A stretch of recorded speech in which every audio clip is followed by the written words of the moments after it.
आज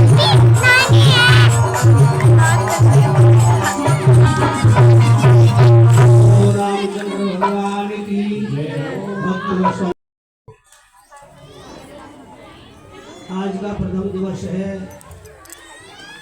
कथा आती है भक्ति ज्ञान मेला, जो अभी आपने पंडित जी के मुखार में से सुनी। भक्ति ज्ञान मेला कोई और नहीं है, कहीं दूसरी जगह नहीं है, तो उनको बनाया गया अंतर्क्रिया में या खरीद के लाया। सुनो, कहानी सुनाएंगे, कहानी सुना रहे हैं। ये जो शरीर दिया है भगवान ने, इसके अंदर सब कुछ है, भक्ति ज्ञान इन तीनों में से एक कोई भी एक चीज यदि तुम्हारे अंदर है तो दो अलग नहीं हो सकती आपसे। तो सुते ही अंदर प्रवेश होगा। माँ बेटे का रिश्ता ही ऐसा होता है। भक्ति है माँ है, ज्ञान वैराग्य तो भक्ति से भगवान मिलते हैं। और ज्ञान है ना, तो ज्ञान से ज्ञान मिलता है, सत्संग से ज्ञान मिलता है, वैराग से वैराग वैराग तो है। माताओं, भक्ति तो आप भी करो। ये गृहस्थी धर्म ये नहीं कहता है कि हमारी माला लेके बैठ जाओ 24 घंटा तुम हमें जपत लो। ऐसे कोई वेद में नहीं लिखा, ये तो संतों की लीला है। संत चाहे कितनी भी वर्ष तपस्या करें, क्योंकि संतों की महिमा पार है और संतों पे ही धरती धर्म बना हुआ है। हम आप सब कृष्ण भोग, तो इसमें ये बताया है कि सोते जगते खाते पीते उठते बैठते उसका एक बार तो कम से कम नाम ले लो, जिसने तुम्हें सब कुछ दिया है। क्या नहीं दिया?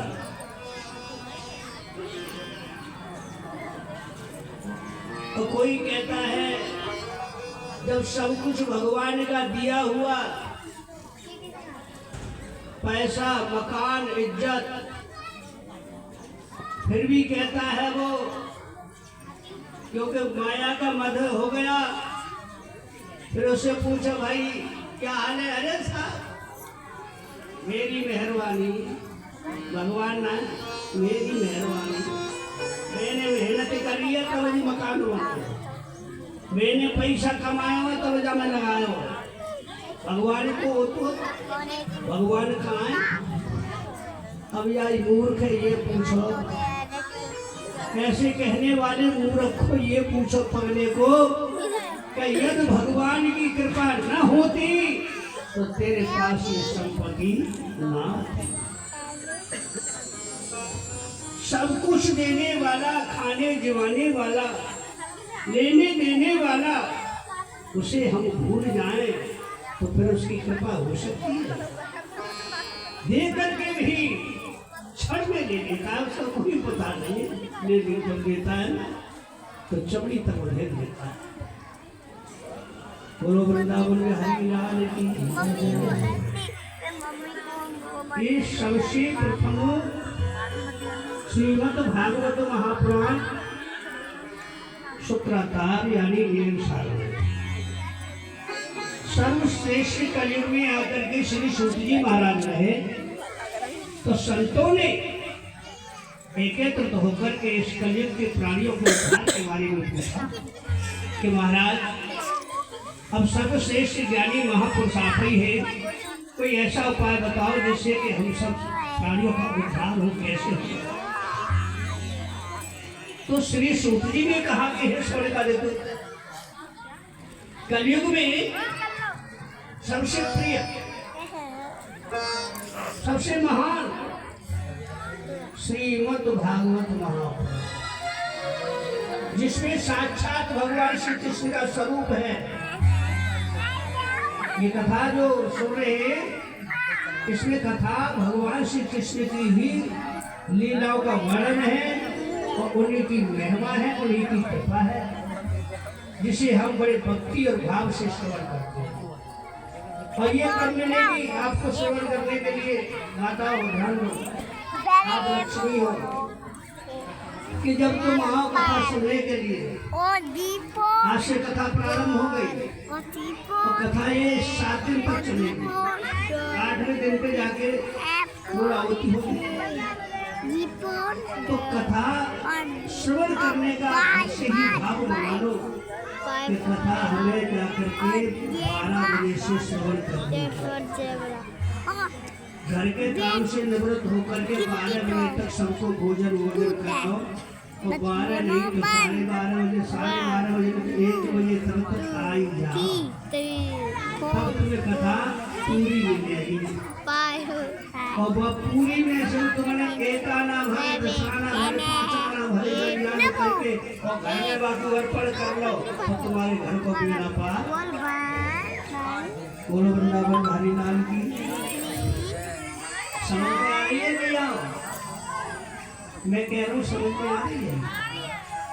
घर में नियम करोगी क्या? सुन के कथा प्रसाद लेके धरा के चली जाओगी? बताओ, करोगी ना? अरे बोलो ना, तो आना तो करो, करेंगे। चलो ठीक है, मैं तो यही प्रसाद समझूंगा भगवान का कि मेरी कथा श्रवण करके भगवान की कृपा से आपके कुछ समझ में आता है, जिससे कि आपके घर का उद्धार हुआ तो मेरे घर का उद्धार हुआ, तो मेरा जीवन आप ध्यान दीजिए। श्री श्रुति ने कहा ये ज्ञान वैराग्य की कथा श्रवण करने के बाद स्वर्ण का अधिकार ऋषियों ने पूछा कि महाराज, इस कथा को श्रवण करने से भक्ति ज्ञान वैराग्य सबके हृदय में प्रवेश हो। और हरिद्वार में ये कथा देवर्षि नारद ने, यानी इस कथा को श्रवण कराने के लिए स्वयं श्री ब्रह्मा पुत्र बाल योगी शनक सनंतन सनातन सनत कुमार जी, इनके मुखारबिंद से कथा ये श्रवण किया गया, जो कि सबके हृदय में ज्ञान वैराग्य जाकर के और प्रवेश कर गए। बोलो भक्तवत्सल भगवान की। अब कहते हैं श्री सूत जी, तुंगभद्रा नदी के किनारे एक नगर था, ध्यान से सुनना। वहाँ में एक आदमी ब्राह्मण रहते थे, वो भी गरीब परिवार। उनकी पत्नी का नाम था धुंधली। आदमी ब्राह्मण भिक्षा काम किया करते थे, भिक्षा मांग लाते थे, शाम को भोजन किया करते थे। उनके यहाँ कोई संतान नहीं थी, सब कुछ भगवान का दिया था। और धुंधली जो उनकी पत्नी थी वो बड़ी